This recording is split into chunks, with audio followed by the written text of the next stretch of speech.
Sistas bonafide. Sistas bonafide. Sistas bonafide. My sister and me. What's going on, my sister?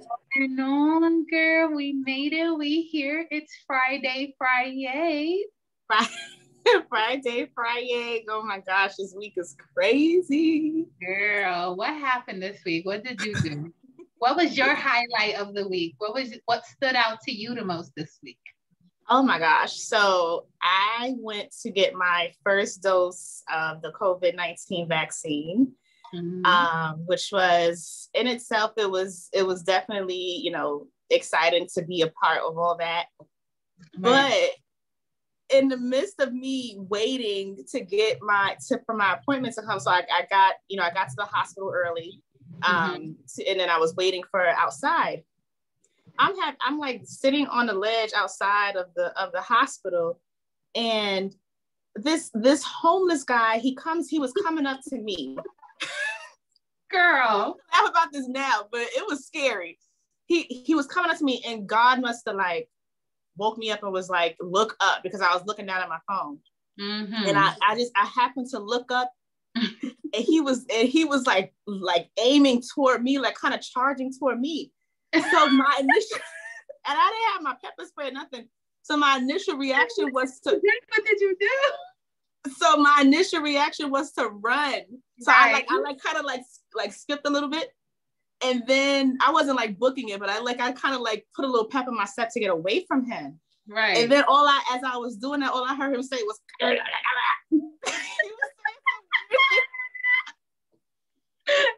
trying to get you, girl. I don't know if I was more afraid of him coming at me or the noise he made. Like, I don't know which one was scarier, but it was just weird. And then I was showing, like, he kept walking. So I was like, oh my goodness. So then he kept walking, and then I saw him like push a guy. And the guy looking at him like, what is wrong with you? Right. So he was out to get somebody.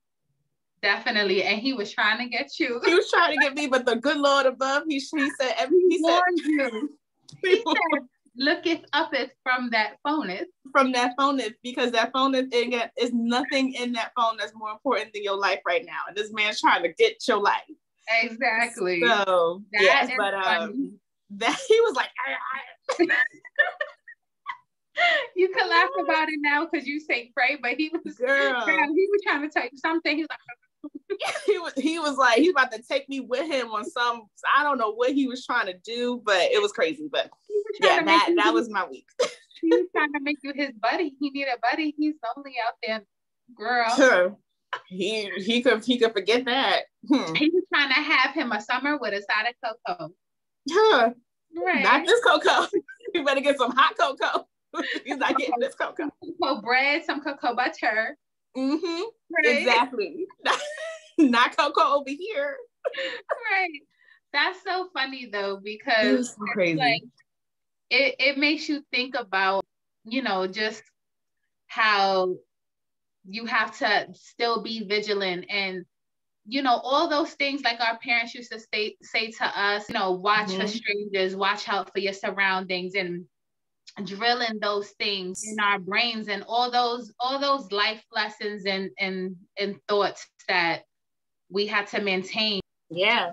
They taught us a lot of good things, girl. And I remember one of those things being pay attention. My mom used to have this thing, was like, if you walk into school, don't take the same route, take different routes. Don't let nobody learn your patterns. And that's so true.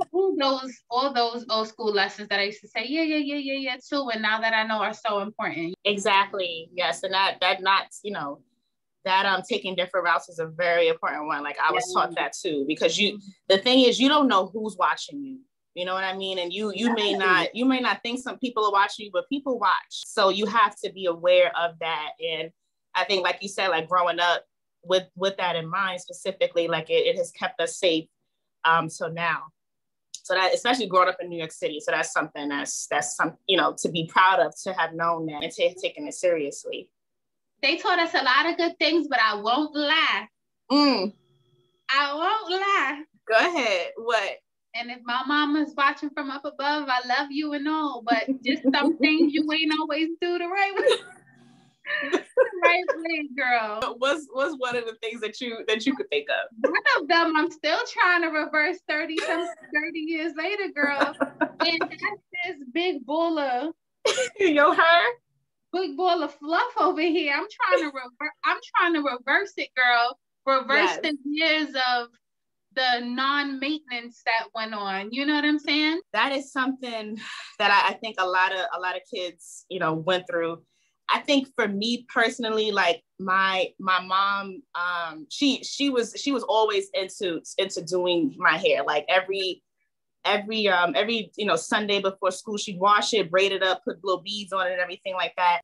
But I think as I got older, like, a little older, she let me get a perm in my hair. Mm-hmm. And I think that was kind of the start of my downfall, because and no fault, I'm not going to say that it was necessarily her fault. I think it was just the lack of education. Exactly. Like today, it's like everything is all over the internet. Like you can actually see, okay, how do I keep healthy hair while keeping it relaxed?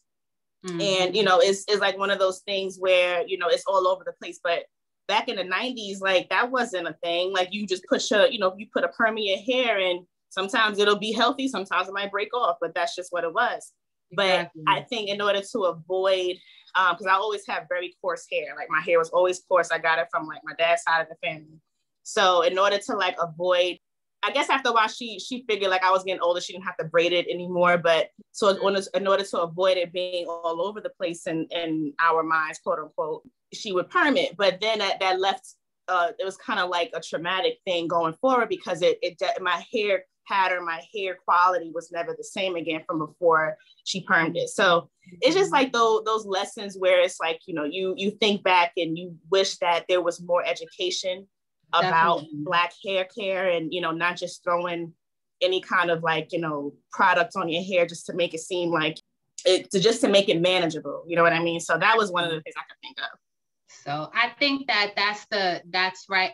That word manageable is definitely, I mean, I know for my mom, and like you said, I think it was more the lack of education on how to deal with certain textures. I've always had really curly, frizzy, hair. That's been my hair texture all along. And it's definitely easier to know now the right way to take care of your specific texture of hair. Because all I remember is like throwing in those Queen Helene cholesterol treatments, which I know for a fact wasn't good for my hair. I know that now. Right. Those 99-cent gels that you could get at the corner bodega with the white cap. Yes, girl. Those real cheap alcohol watered down gels. And like some pink lotion and grease.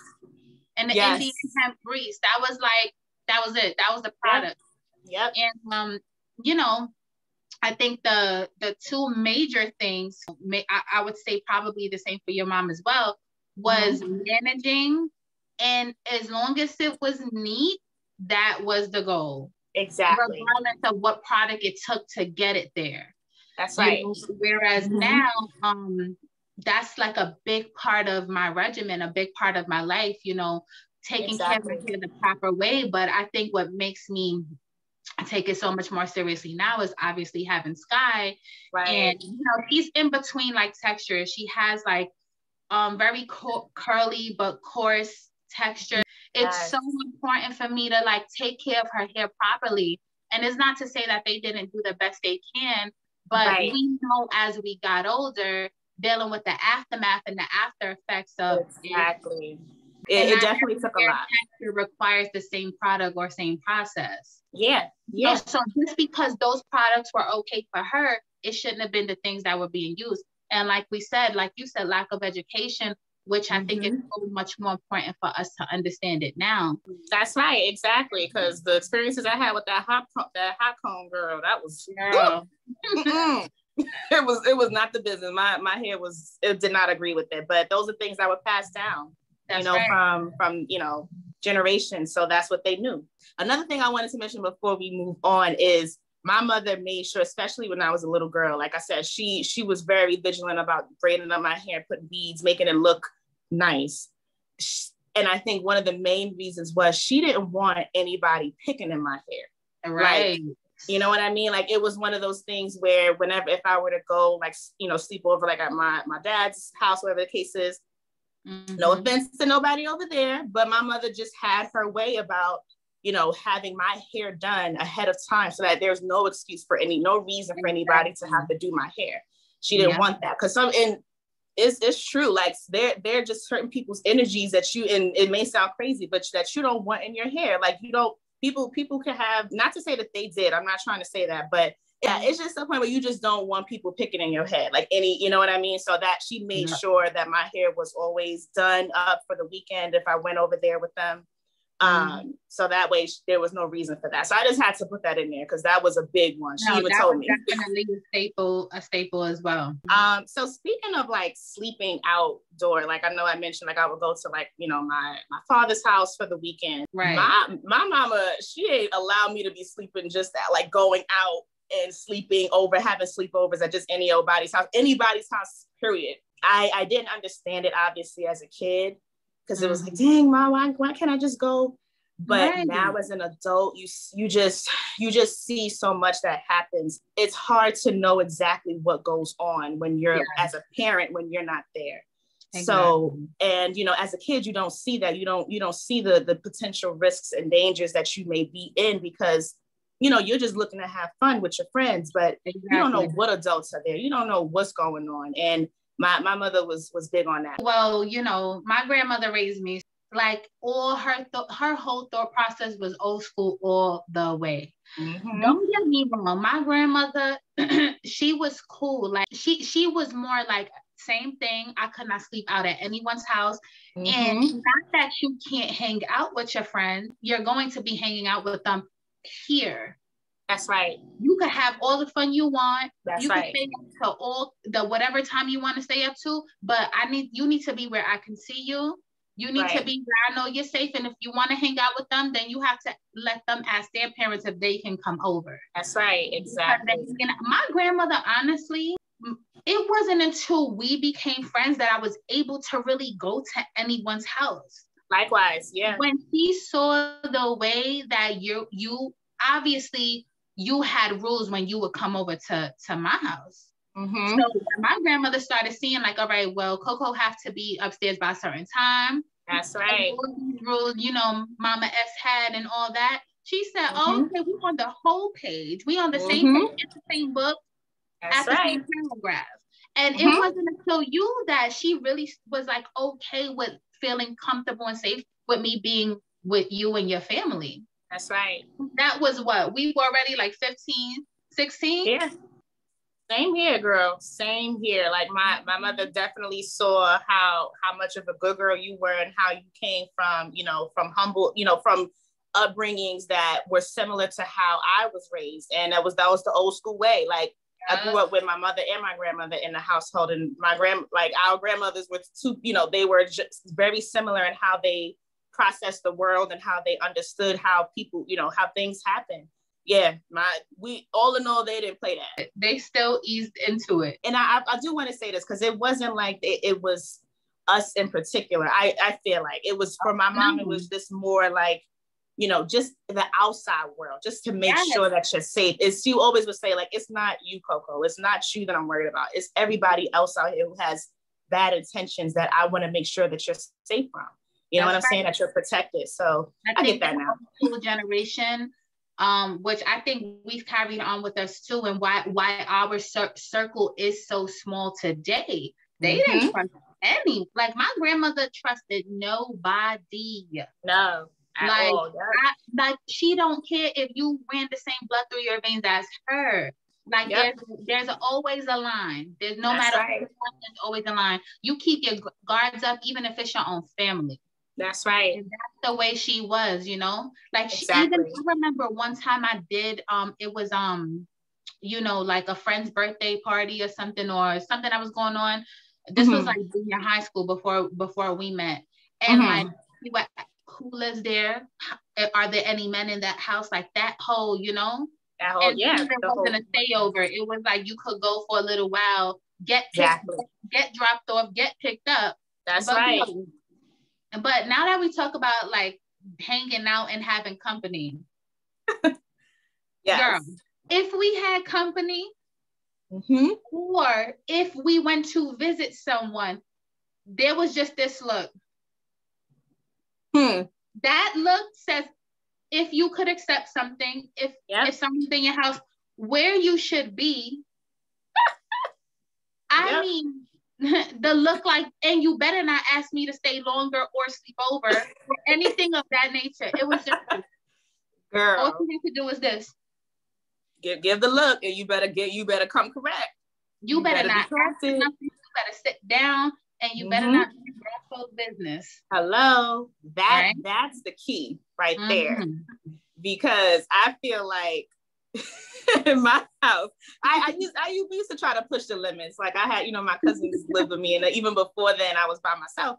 So I would push the limits. Like if I had like my aunts or something coming over, like whatever the case is, I would be in the living room. My mom, she would be okay with like me saying hello to them and chit chatting for a few minutes, but let me look like I'm starting to get comfortable on that couch. All right. She be looking at me like, are you grown? All right. No. So you get yourself in that room. Like you can hear everything. This is the thing they were saying. Like you can hear everything that we're saying from the room. You do not have to be sitting up in here in grown folks' faces, looking at us talk and hearing us talk. This is not your business. We are not your age level. Go in the room. Like that's just how it was. Like sit down, go play, go entertain yourself. That's right, exactly. And don't keep coming up here. Like you're not thirsty all the time. Go sit down. Like go. Right. You just want to know what's going on. Yes, and it worked both ways. It worked like if we had company or if we were visiting. Yes. Yep. Don't ask me to stay. You better not embarrass me, because I'm going to embarrass you. Do not ask me to stay not 20 minutes longer. Do not dare, especially in front of the person, ask if you can stay. Girl. You don't go in nobody's refrigerator. You do not accept anything unless I give you the other. Like go ahead or do not. Everything you use the answer for everything based off the look, right? Yeah, like, exactly. Exactly. That was all the communication we needed. Like we knew what each look meant. Like it may not have looked different to somebody else, but for us it was a different look. Like it was different. Like yeah, like you come on now. You know what you Wow. Yep. It was dressing appropriately. If it was just us, like, or especially if there was like a man, like an uncle or a cousin, especially, like you have to be dressed properly, fully, not in, like sometimes you have your little short sets, your little pajama sets. Everything needs to be covered. You got to have on your robe. That's right. Like you said, like dressing appropriately is, even if it was a male family member, that don't matter. Like you still have to make sure that you are dressed appropriately. Yeah. And one thing about company and like kind of like falls into this realm, and I know you was the same way, so I know you're gonna feel me on this. I was not allowed to sit on anybody's lap, like especially not a man's lap. Period. I remember, I could see it in my head, in my mind right now, Zahia. Like I remember one time when I tried it, my uncle, my uncle was living with us at the time. I was probably like around 5 or 6 years old. He was living with us. I remember we was sitting down watching Wheel of Fortune, and I like, and I was real close to my uncle because we lived together. Right. So I went to like sit on his lap, and him and my mom were like, no, baby, you can't do that. That's and right. I read like that. And then my mother didn't go into full detail, but she just said, no, that's not right. You cannot do that. And even my uncle stopped it too. That's so right. It was just like, those life lessons, those things, like those instances, sometimes it just takes one instance for you to remember it for the rest of your life. And that's how you learn. Seriously. You know what I mean? So and honestly, that particularly, like that was the same for me. That was a definite no. And like you said, any of my uncles were always like that. It's not appropriate for a young lady to, you always have to keep space boundaries, respect everyone's personal space. Yep. And obviously that's something that my grandmother instilled in them for them to be able to enforce it. But that particularly, that's one of the things that I've definitely passed down to my daughter, because she's so, kids don't understand unless you don't get right. And Sky is so friendly. And the minute she sees someone, she wants to hug, you know, Of that's her course. reaction. But you have to remind them, like, you know, there's certain ways to lean in for a hug. Right. You don't ever, you know, you don't sit on anyone's lap. Girl, I could go on and on about on and on child etiquette, you know, in reference to like an adult interaction. But I agree, that was a definite no-no. That was a definite no-no. And I don't mean to get graphic, and I don't think it's graphic. I think this is just real. Like, you know, if how I was raised, like you know, you when you're ready to you know to change your undergarments, you know, you put them in a enclosed space. Like, you're not gonna just have it all over the floor or like all over your, you know, your room, whatever the case is, or in the bathroom where people gotta go in. It's inappropriate.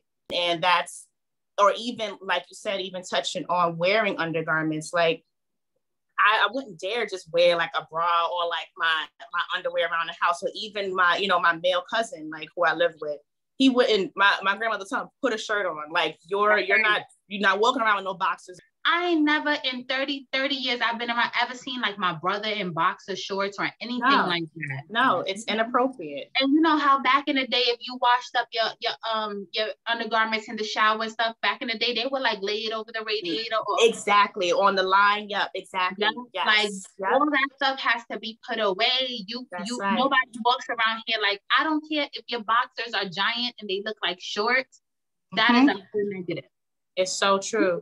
Being like alone, I remember this so vividly, and I don't know if a lot of it is because my grandmother had been through so much, like growing up, and that's a whole nother girl chat. You know, the things women have to go through. I think that probably attested to the fact that she was so protective. Of course, you couldn't even. I don't care if you're watching TV. You're not going to stay in a room alone with a male. That's right. I don't care if it is your whoever.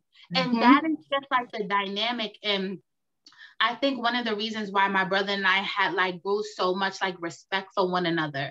And those personal boundaries were established so young that that was like a code.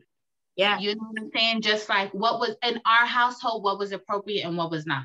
And I feel like each household, although culturally, I feel like we had a lot of similarities in terms of what was appropriate and what was not. I feel like each household had its own reasons for doing the things that they did. You know what I mean? And one of the things that comes to my mind, which I think is specific to like my grandmother's upbringing, specifically, is, you know, she was brought up in a Southern house. I was brought up in a Southern style household, and so was she. Like she was brought up in an old school Southern household.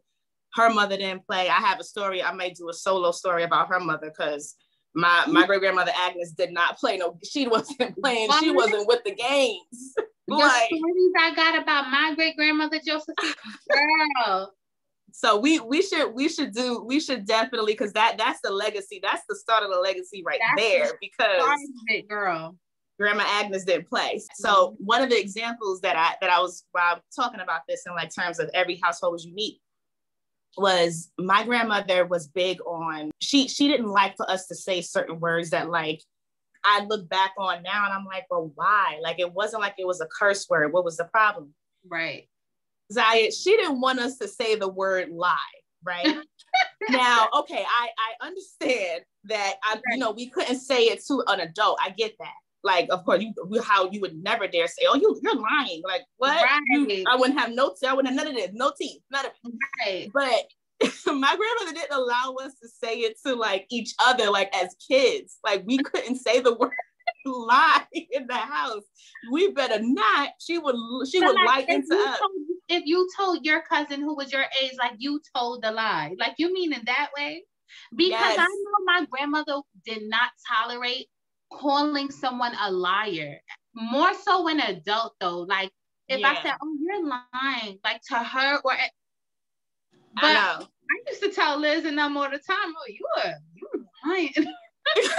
You better say it under your breath, around my grandmother, because she just did not have it. What the replacement word for that was, "Oh, you're telling a story."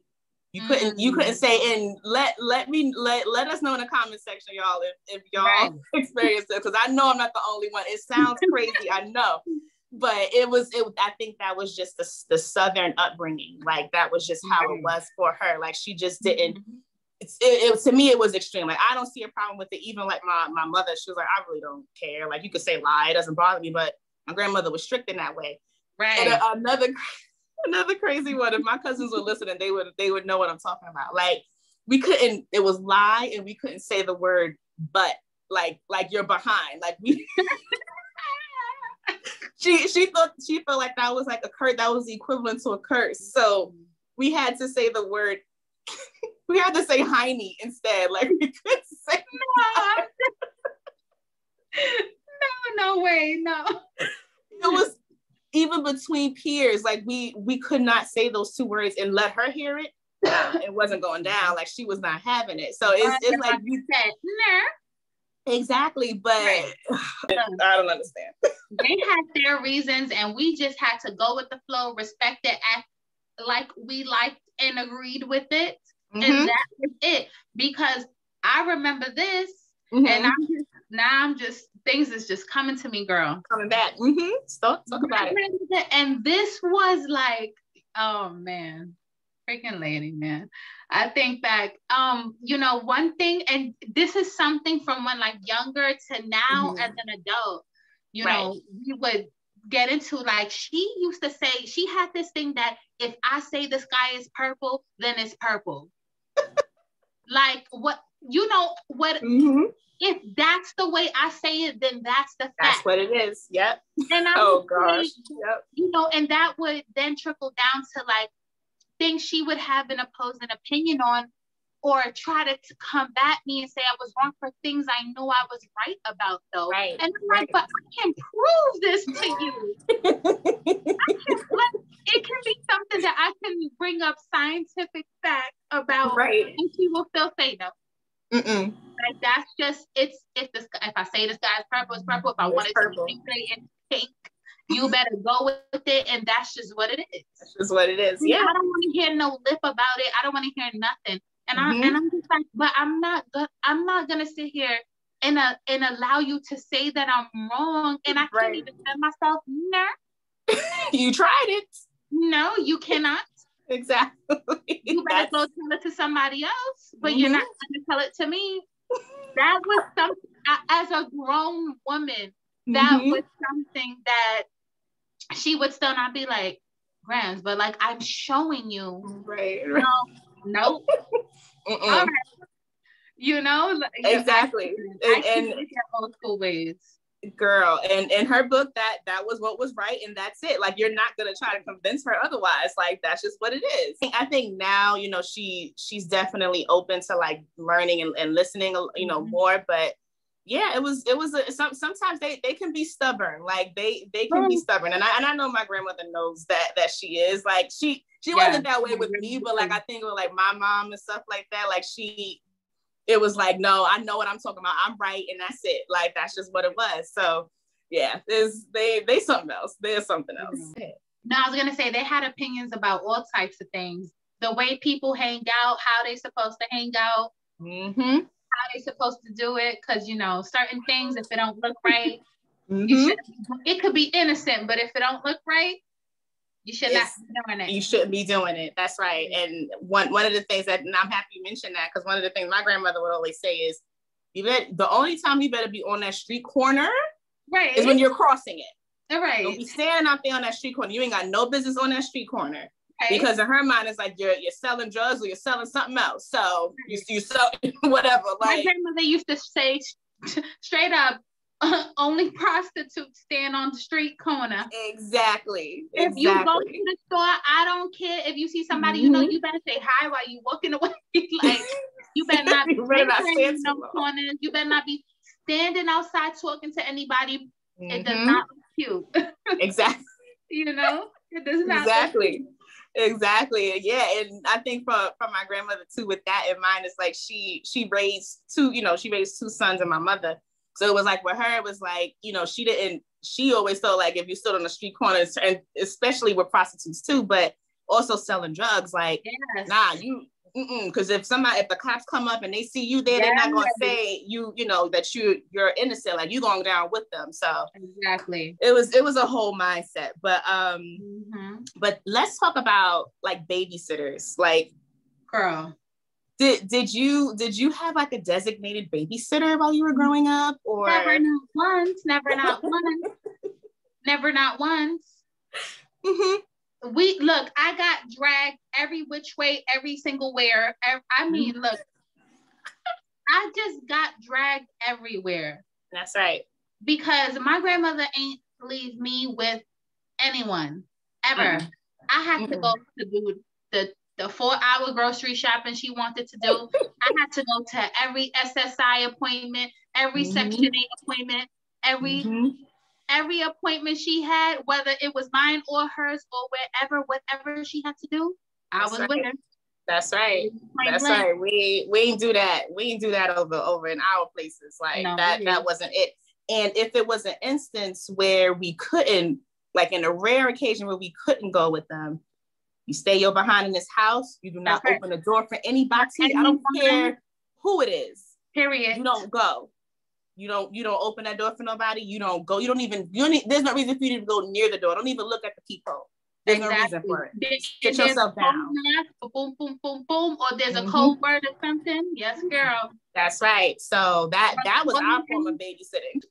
See, it's crazy because they, you say all this stuff we talk about and how it really stays embedded in your brain. It does.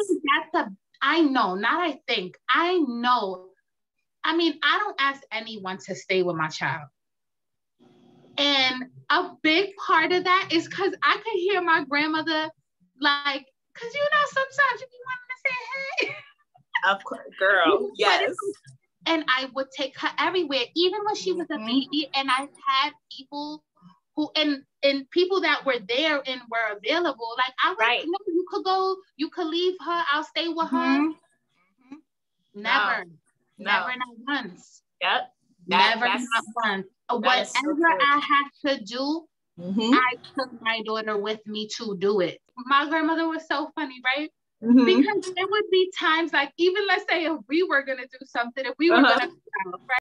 I want to go, have dinner or something. She would like, go, I'll stay with her. But back in my day, you can't ask nobody to watch your kid. I'm like, but you're her whole grandmother. Come on, do me this one solid. One solid. This is one solid. And girl, I swear, I might have. It was more towards like later on when Sky was older that she would, that was her world. So she would be like, no, leave my baby. But what? Yeah. And even if I knew I had to do something that would be easier that I could do if I went on my own, I would not ask. Yeah. I would not ask. I would be like, Chase is at work. I gotta go here. I know she's not doing nothing. I wouldn't ask because that voice would always stay in my head. Well, back in my day, we had somebody, and I would not ask, girl. That sounds and me and my mother were talking about this the other day too, how like she would do the exact same thing you did. Like my grandmother would say to her too, like you could leave her with me. Child, my mother be having me going downtown shopping in stores, like, and that's how I think I learned to walk too, be like really, become a really good walker, because once my behind went through that, them little umbrella strollers that you used to have, girl, like my mother would seat me in that. But once I got too big for that, my butt went through that thing. She was like, "Oh no, you're walking now, boo." Can we talk about that real quick? Can we talk about how that I think is like another old school? It's a thing. Like, my grandmother, when she used to see these big kids in strollers, oh no. Once my kid learned how to walk, the stroller was gone. And my mother, she would say that. And I think that's why that's another reason why I think I got Sky out the stroller so right. She used to walk with me everywhere. Oh, you crazy if you gonna look her my girl, she said the same thing. In some stroller, you better let that child walk. That's How right. you gonna get around with this whole big kid in a whole stroller? Exactly. So yeah, that was my mother's wake up call. Like, oh no, you too big. Like you're, and that, and to me, like that's how you build up the baby's like leg, like you build up their strength. Like you have to walk them around. Like, and I believe you me, like I got my fair share of walking. And my mother, she would always joke. She'll be like, when I'm downtown, when we were downtown with her, whatever the case was, like I would be like acting like I'm so tired, and so she was like, okay, well when you get home, then you should be able to knock right out because you're so tired. And I was like I didn't want to walk around. But girl, as soon as she got me home, she wiped me down from the day. I would like be all types of energetic. She's like, oh, I thought you were so tired though. You were walking around like you didn't have no energy. What happened? Exactly. Let's talk about the kitchen. My grandmother, she prepared the meal. Holidays come. Yep. She cooked. It wasn't until I was a little older that she would have me help her. Right. More so with like prepping and stuff. Right. But like I couldn't get into nothing she was doing. I could not get into anything she was doing. Girl. I'm sorry. No, this is real life. Exactly. It's okay. No, it's funny is that he's over there like, don't mind me. I'm like, but you creeping me out because I thought you was in the room and I was like, what is that? I got touched for a second. I went too. I was like, what is that? I'm sorry. Oh gosh, I'm sorry, but no, it is okay. Like that. Listen, this is life. This is what it is. But no, I hear you on that, and I'm gonna say something because I don't care if I told them this myself. Okay, what, like say loud and proud. I felt like it was very similar to what you said, Zahia. Like couldn't be, I wasn't really in the kitchen. I would just be I would go in the kitchen when I was like coming up and say like, do y'all need help with anything? Like this was either, from Sunday dinners to Thanksgiving, Christmas, whatever holiday, I would just go and ask, do you need help? Oh, no, don't worry about it. You can wash the dishes afterwards. Right. Okay, fine. Right. Or like sometimes I might grate the cheese for the mac and cheese. It was nothing crazy, right? Nothing that would actually, teach me how to prepare a meal from beginning to end. Nothing like that. But when I got good and grown, it was like, and I was about to go out on my own to move out. They were like, well, you can't even cook. I don't know how you finna, prepare your. No, they did not. Like, what am I supposed to do? Invent a kitchen and teach myself? Like I was asking, could I come in and help y'all? Like I want to fry chicken. I want to learn. I want to know how to. I was like, okay, I don't know how you gonna be on your own, girl. You don't know how to cook. It's like, well, thank you for not teaching me that. Appreciate it. It's like, what do you expect? Of course not. So it was a lot of like teaching on my own. But I will say, like, right before I was about to move out on my own, like I was in the kitchen a lot more with my mom, and I was able to learn the ins and outs of some meals. And now I'm a pretty good cook. But like before then, stop being my matter of fact, King Man, you said back at church. I knew that was coming. Like you, as soon as you say you was grating the cheese, I was like, that's sort of like ding. Our homegirls, our sister's birthday's coming up, I got you. I got you. That's on the menu already. I got you. Okay, plan that out. I want Coco's famous mac and cheese. I've been perfecting it. Like I'm at a point where like now, okay, this is the recipe. I'm not touching it. This is what it is, and this is what you're used to eating. So we gonna do that. But yeah, it was always. Yeah. Huh? No, I say you did perfect it, but go ahead. Thank you, girl. But yeah, it was always like, well, how am I supposed to know? But that was one thing. But one thing I do want to mention really quick, and I know, it was the same way for you. At night, you better not have a spoon in that kitchen sink. Girl. Because if my grandmother woke up and just happened to wake up in the middle of the night or whatever the case is, or even the next morning, and saw as little as a spoon from a frying pan in that kitchen overnight, she's gonna put it right by your bed and be like, you want to get up and wash this thing. She didn't play. Like she did not play. I can't tell you how many times that happened. That one time, and this is a true story, girl. Mm-hmm. I was drinking something. Mm-hmm. I was done. My cup was empty. I had just sat it down next to me, literally. Who happens to come out her room? Miss So Crazy Angie Pants, right? She sees the cup sitting on the floor, grabs the cup, and she's like, I was a teenager. Right. You see, why is this stuff? I just finished drinking out of it. I was punished for 2 weeks, girl. See? Was on the prep, and my cup having to be sitting there at the wrong time. At the wrong time. You should have held it. You should have kept it in your hand or something. Washed the dishes, so she was upset. But it wasn't even like I put the cup in her clean sink. Right. You were just having it near you. Yeah, I was planning to pick it up, take it to the right. No, that was not good enough.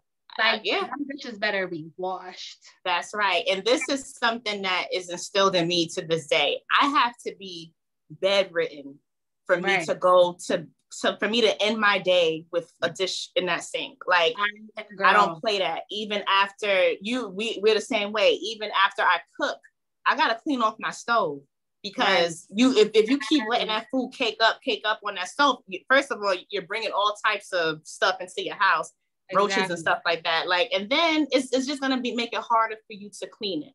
So I've gotten into that mentality even as a kid, where when they did let me in the kitchen, I would just wash the dishes and clean off the stove. That's the routine, and make sure the counters are clean. Make sure that the kitchen is clean. Everything else around the house, I'm not gonna lie, like I get lazy. Maybe dust might accumulate, but my kitchen and my bathroom, those two things have to stay clean. They have to. Yeah, those are the staples. But yes, I think that all in all, as crazy as we probably thought that they were, or their way of thinking, I will say that I believe we still carry a lot of that, and we gotta give much props to them, because at the end of the day, these are a group of probably the strongest women we've ever known. Seriously, girl. I still to this day I don't know how my grandmother did half of the things that she did. Yep.